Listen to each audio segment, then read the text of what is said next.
여러분 안녕하세요. 반갑습니다, 여러분. 정구 코코. 우리는 언제 이거 마칠까요? 여러분 안녕하세요. 저희 지난번에 네. 금강구를 하기로 했죠. 금강구. 금강구. 그렇죠. 그래서 금강구에서 오늘은 금천구를 먼저 할 거고요. 다음에는 관악구, 구루구까지 할 거예요. 네. 저희가 좀 명확하게, 간략하게, 네.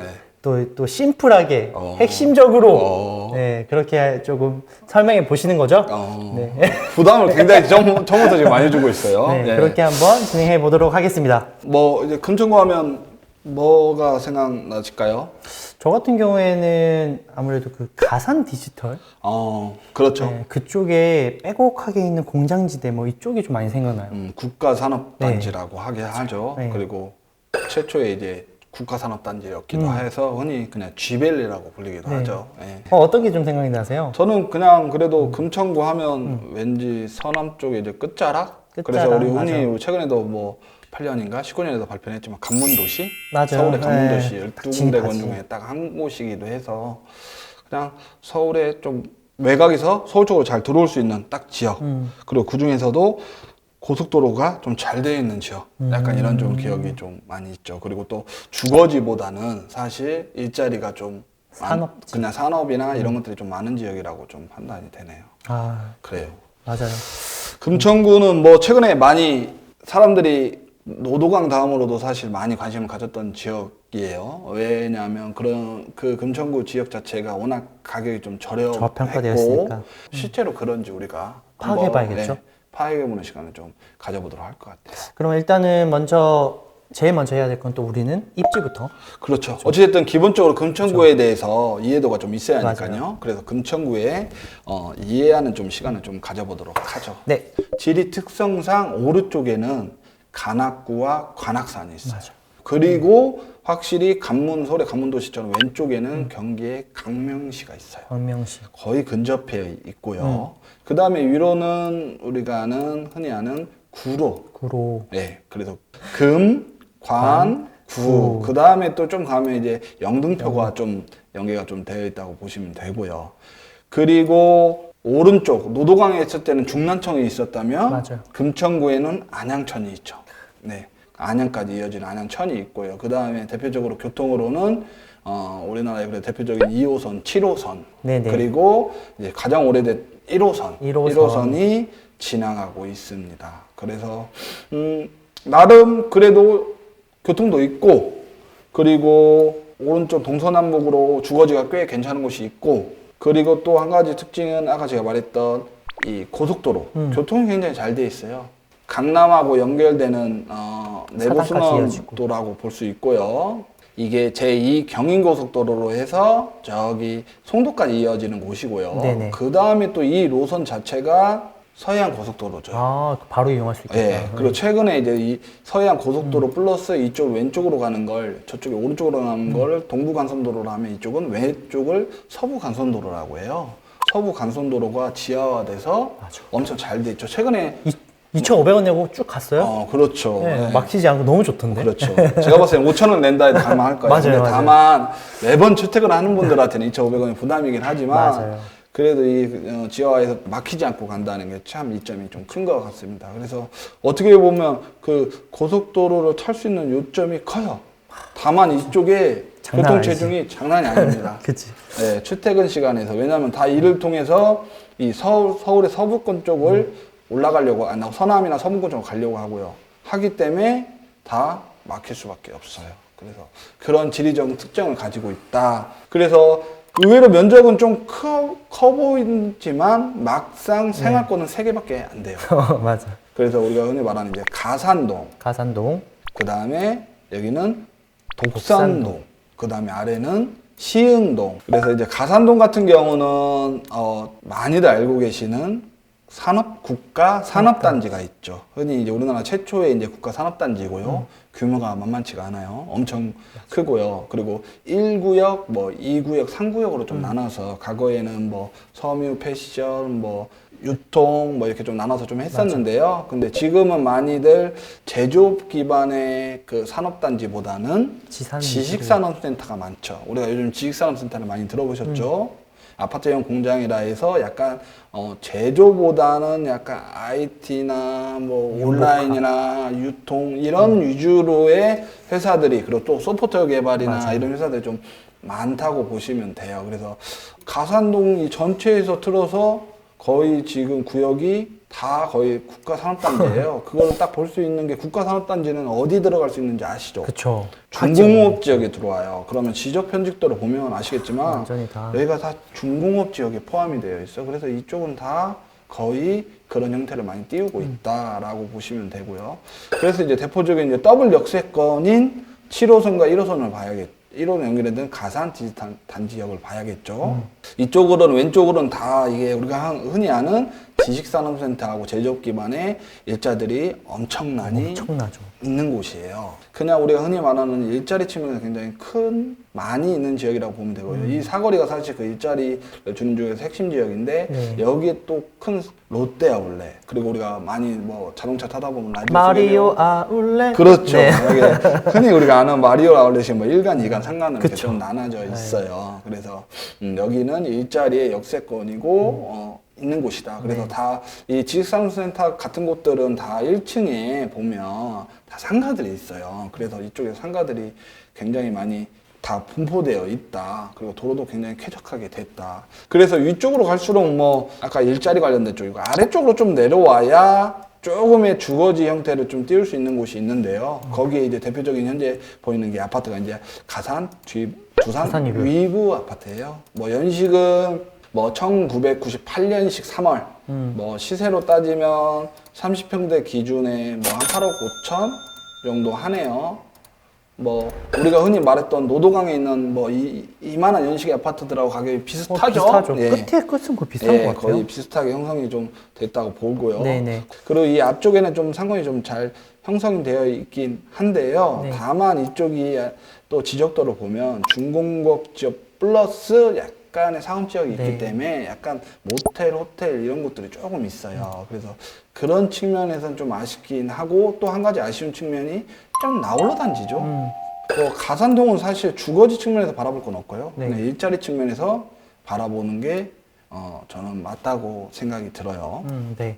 그리고 나서 이제 보면 독산동이죠. 뭐 금천구에서 독산동은 사실 빼고 말할 수 없을 것 같고요. 우선 독산동의 특징은 주거지가 거의 저층 주거지로 다 되어 있었어요. 여기 보시면 아시겠지만 이 이게 시흥대로거든요. 네네네. 이 대로를 가지고 왼쪽과 오른쪽에 대형 상권들이 잘 발달되어 있고, 이쪽은 다 저층 주거지예요. 네. 이곳에 뭐 시장, 뭐 만나는 거리, 밤에 막 불 엄청 켜 있거든요. 막 그런 곳에다가 여기는 또 옛날에 아시죠? 독산동의 우시장. 맞아. 우시장이 여기 있던 곳에 지금 뭐 도시재생 뉴딜로 해가지고 좀 탈바꿈하고 있는 지역이죠. 들었었죠. 그래서 기존에는 독산동 하면 아파트가 그렇게 많지 않았어요. 근데 보시다시피 여기 아파트가 좀 생겼죠. 네. 이것들은 각 뭐 개발로 인해서 아파트가 좀 생겼는데요. 이 개발권에 있어서는 좀 뒤에서 설명드리고, 현재 그러다 보니까 대표 아파트가, 금천구의 대표 아파트가 여기에 있어요. 그렇죠. 금천구청역 예, 앞쪽으로 지금 롯데 캐슬 골드파크가 1, 2, 3차가 있는데요. 네. 그래서 뭐 연식이 이게 16년, 17년, 18년 하다 보니까 아마 이 녀석을 가장 가격이 비싸요. 그래서 이 녀석을 하면 보기 전에 아파트가 어찌됐든 여기 좀 있었고요. 그래서 네. 오른쪽에는 저층 주거지가 있는데, 나름 여기 지도상으로 봤을 때는 여기 막 언덕이 심할 것 같지만 막상 가면 그렇게 심하진 않아요. 여기서 이렇게 들어가는 거, 이 안쪽을 좀 들어가는 건 하지만 그래서 그렇게 심하지 않는다는 점. 네. 그래도 큰 상권이라고 볼 수 있는 건 여기 홈플러스하고 빅마켓이 있는 곳이에요. 그리고 또 여기 뒤편에는 지식산업센터가 아주 크게 하나 있어가지고 형성해서 이 사거리가 어떻게 보면 가장 큰 약간의 메인 사거리 느낌을 보여요. 뭐 이런 느낌에 그쵸. 지금 딱 봐도 도시구나. 이런 데를 봐야 이제 서울이구나 라는 생각을 하죠. 왜냐면 지방분들 봤을 때는 이런 데가 서울이지. 그죠. 저기 안쪽으로 들어가면 이게 서울이야. 이런 느낌을 봐야 이런 데가 좀 서울이구나. 맞아요. 이렇게 좀 봐지죠. 그래서 여기가 지금 만남의 아까 거리인데, 이게 막 밤에 되면 여기가 막 불이 막 반짝반짝하죠. 반짝반짝하고 먹자골목 막 있고 막 그래요. 막 그리고 근데 막상 이제 일로 들어가면 그런 느낌을 좀 못 받죠. 아까 여기서 그냥 독산동 사거리 쪽 찍으면 그냥 이게 우리가 흔히 아는 그냥 상가 주택의 있는 곳들이라고 봐야 돼요. 그냥 이렇게 건물에 위에 뭐 집이 있거나 아니면 뭐 사무실이 있거나 근데 이제 1층에 뭐 이런 것들이 좀 있다고 네네. 보시면 돼요. 대표적으로 주거 지역이죠. 저층 네. 주거지 중에서 서울권에서 몇 개 꼽는 지역 중에 대표적인 지역지라고 볼 수 있는 거죠. 그래서 그런 이점을 갖고 있고 또 여기도 지적 아까 편집도를 잘 봐야 하는 게 여기 앞쪽으로는 좀 상권이죠. 중심상권 지역으로 좀 표시가 돼 있어요. 그러다 보니까 이쪽에도 약간의 모텔 겸 막 그런 것들이 좀 혼재되어 있어요. 호텔 네, 네. 호텔도 좀 있고 그런 측면이 좀 아쉽긴 한 편이죠. 하지만 여기는 어차피 저층주거지 빼고는 아파트 단지들은 없어서 다만 이제 저층주거지 하시는 분들이 좀 아쉽긴 하긴 하지만요. 하지만 여기 또 특징은 하나는 뭐냐면 여기 저층주거지가 왜 많이 발달됐다고 보면 여기서 거주하시는 분들이 다 맞아요. 여기서 산다고 보면 돼요. 여기 거주하는 분들이 전부가 아닌 여기에서 그 일하시는 분들 젊은 분들이 많거든요. 그쵸. 저를 비롯해서 저보다 더 어린 분들이 네. 여기에서 직주 근접을 하기에는 사실 이만한 곳이 이만한 없죠. 곳이 없어요. 네, 이만한 곳이 없죠. 그러기 때문에 여기 많이 해서 이쪽은 사실 의외로 그 빌라 연립 이런 것들이 임대료가 잘 나옵니다. 그런 좀 특징이 있고 그래서 네네. 이제 밑으로 내려가면 이제 아파트 단지가 있다는 거. 네네. 그래서 아파트 단지는 이게 뭐 개발로 좀 이루어지고 아까 대표할 수 있는 아파트가 이 세단 단지가 있고 네. 또 보시면 위에 뭐 아파트 하나 더 있잖아요 생각을 하잖아요. 롯데 캐슬. 근데 이 롯데캐슬은 8년 장기 임대 아파트예요. 장기 임대 아파트 좀 아쉽다, 그게 좀. 그리고 이 부지도 좀 뭐 사연이 있는 좀 부지긴 한데요. 네네. 네, 그것도 좀 뒤에서 설명을 드리면 될 것 같고요. 그 다음에 여기도 보면 독산역이 있긴 해요. 네네. 근데 이 독산역 자체가 느낌이 1호선 아시다시피 거의 약간 이런 느낌이에요. 뭐 40년 넘었기 때문에 이게 어쩔 수 없는 사실 공정역 거긴 같아요, 하고 공정역. 뭐 그런 느낌이 좀 들 수밖에 없어서 좀 아쉬운 측면이 있다. 라고 좀 봐주시면 될 것 같아요. 그래서 뭐 독산동은 이 정도면 좀 이해가 될 것 같고요. 그 다음에 뭐 공원이 조금 있긴 한데요. 큰 뭐 의미 있는 막 공원이거나 그렇진 않습니다. 네. 그리고 이제 또 내려오면 시흥동이죠. 사실 뭐 거의 원래는- 서울 남의 거의 그쵸. 끝자락이라고 볼 수 있죠. 거의 사당동과 뭐 맞닿는 거죠? 끝자락으로는 뭐 사당동이 여기 있으니까요. 예. 거의 사당동보다 더 아래에 있는 거잖아요. 그러니까 거의 뭐 끝자락이라고 보고 또 이쪽으로 내려가면 이게 안양과 안양 바로. 좀 붙어 있는 지역이라고 보시면 되고요. 여기는 원래 아까 위에 보이면 독산동에 있는 롯데캐슬 골드 아파트가 생기기 전에 금천구를 대표하는 아파트 대장 아파트가 있었어요. 그렇죠. 왼쪽 편에 있었죠. 남서울 힐스테이트 아파트가 네. 있는데요. 이것도 기존의 과거 한양 아파트를 재건축한 단지인데 여기를 단지 참 들어가 보면 신기한 게 여기 안에 그 같이 못했던 단지들이 혼재되어 있어요. 단지들이. 이게 약간 좀 정비 사업 네, 하는 정비사의 아파트들의 입점에 특징이야. 좀 뭐 그런 것도 있고 그리고 네. 이 아파트의 특징은 들어가자마자 이렇게 막 이렇게 로타리마다 그리고 단지마다 그 칸막이가 닫혀 있어요. 이게 한마디로 여기를 다 왜냐하면 이분들이 여기 생활하려면 이거 무조건 여기를 들어가야 네. 하거든요. 그러다 보니까 단지 앞마다 그 바리케이트 있죠. 서로 다- 이제 영역을 표시하는 듯한 느낌으로. 그래서 약간 특징이 거의 좀 있다는 거. 뭐 실제로 한번 볼까요? 이렇게 보면 바리케이트 지금 다 쳐 있죠. 여기로 가도 또 바리케이트 쳐 있어요. 다 이게 바리케이트에 쳐 있어서 좀 그렇게 좀 특이하게 되어 있다는 단지라고 보시면 이 경기도에 됩니다. 신도시 사시는 분들은 이런 거 못 봤을 거야. 그렇죠. 그쵸. 네. 그래서 시흥은 이 서울 기존 대전 아파트 이 위주로 해서 주거지가 단지로 몇 개 좀 형성이 되어 있고요. 네. 그 다음에 두 번째는 이제 저층 주거지 동일하게 네. 아까 위에서 쭉 내려오는 이제 저층 주거지가 이어져 있고요. 네. 그 다음에 세 번째는 이제 벽산타운이죠. 아, 그렇죠. 그렇죠. 높죠.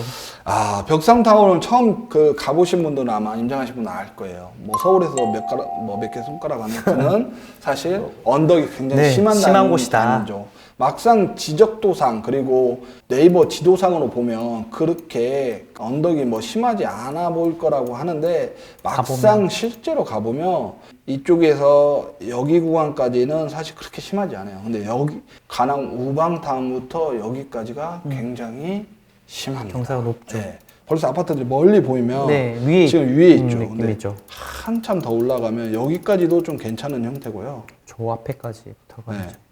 이제 여기서부터 계속 올라가는 거예요, 이렇게. 그래서 조금은 이런 거는 좀 불편한 점이 있다. 예.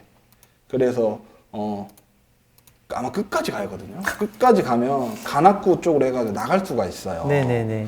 그래가지고 우리 끝까지 가다 보면 경사가 굉장히 높잖아요. 지금 네. 턱만 보더라도. 그래서 좀 경사가 좀 심한 곳이다. 하지만 나름 이쪽에 상업이랑 학원가가 형성이 제일 잘 되어 있고요. 그리고 앞 단지별로 상가들이 좀 잘 되어 있어요. 네네. 그리고 단지 안에 또 학교가 있고요. 그래서 이쪽에 대표하는 좀 아파트 같은 경우는 뭐 표면상 보면 여기 좀 지리가 낮아서 우방타운일 거라고 생각하지만 사실은 약산. 여기가 우방타운이 안 좋은 점이 학교를 여기로 가요. 네. 그러다 보니까 이 금동초등학교 네네. 여기 후문 연결되어 있거든요. 네. 그래서 5단지를 좀 선호하긴 합니다. 5단지. 네. 6단지하고 그렇게 좀 봐주시면 될 것 같고요. 그래서 이 세 가지 지역 네. 한번 시세까지 한번 볼까요? 아까 말씀드렸던 벽산 5단지 시세를 한번 보면요.